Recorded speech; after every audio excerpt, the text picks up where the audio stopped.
ماں باپ توجہ دیں، ایک بیٹی کی فریاد۔ حلال رشتے کے انتظار میں بیٹھی بوڑھی ہوتی عورت کی فریاد۔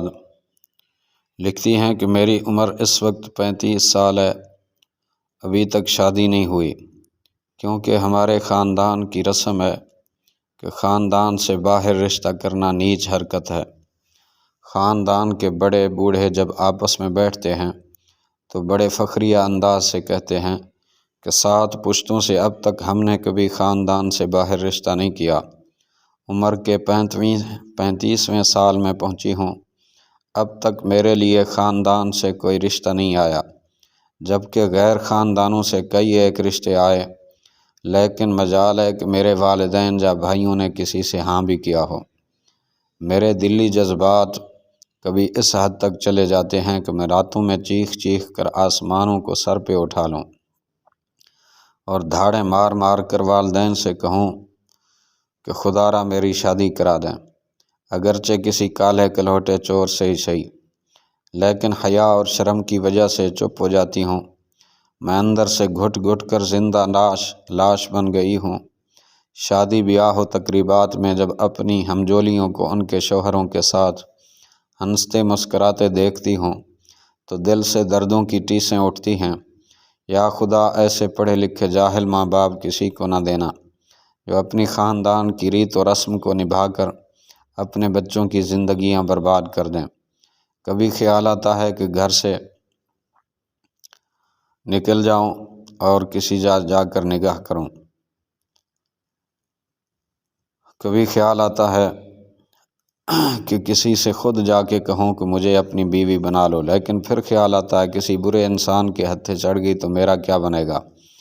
میرے درد کو نہ کوئی استاد اور ٹیچر ڈسکس کرتا ہے، نہ مسجد کا مولوی صاحب جمعے کے خطبے میں بیان کرتا ہے کہ اسے چاہیے کہ بیان کرے کہ اے مولوی صاحب ذرا تو بھی تو سن۔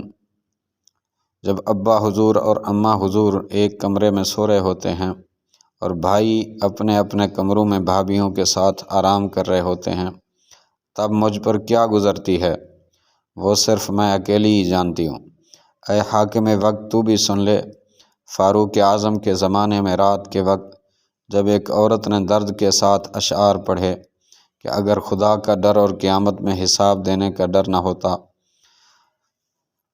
وغیرہ وغیرہ، فاروق اعظم نے جب یہ اشعار سنے تو تڑپ اٹھے اور ہر شوہر کے نام حکم نامہ جاری کیا کہ کوئی بھی شوہر اپنی بیوی سے 3 مہینے سے زیادہ دور نہ رہے۔ اے حاکم وقت، اے میرے ابا حضور، اے میرے ملک کے مفتی اعظم، اے میرے محلے کی مسجد کے امام صاحب، اے میرے شہر کے پیر صاحب، میں کس کے ہاتھوں اپنا لہو تلاش کروں؟ کون میرے درد کو سمجھے گا؟ میری 35 سال کی عمر گزر گئی ہے، لیکن میرے ابا کا اب بھی وہی ریٹ ہے کہ میں اپنی بچی کی شادی خاندان سے باہر ہرگز نہیں کروں گا۔ اے خدا تو گواہ رہنا، بے شک تو نے میرے لیے بہت سے اچھے رشتے بھیجے، لیکن میرے گھر والوں نے وہ رشتے خود ہی ٹھکرا دیے۔ اب کچھ سال بعد میرا ابا تسبیح پکڑ کر یہی کہے گا کہ بچی کا نصیب ہی ایسا تھا۔ اے لوگوں مجھے بتاؤ، کوئی شخص تیار کھانا نہ کھائے اور بولے تقدیر میں ایسا تھا تو وہ پاگل ہے یا عقل مند؟ اللہ پاک نوالے منہ میں ڈلوائے گا کیا؟ یوں ہی اس مثال کو سامنے رکھ کر سوچیں کہ میرے اور میرے جیسی کئی اوروں کے لیے اللہ رب ذوالجلال نے اچھے رشتے بھیجے، لیکن والدین نے یا بعض نے خود ہی ٹھکرا دیے۔ اب کہتے پرتے ہیں کہ جی نصیب ہی میں کچھ ایسا تھا۔ یہ کوئی مذاق والی خط نہیں، آخر میں لکھتی ہیں کہ لازمی سوچیں، ایک ایک لفظ حقیقت پر مبنی ہے، اس لیے سخت الفاظ کے لیے معذرت۔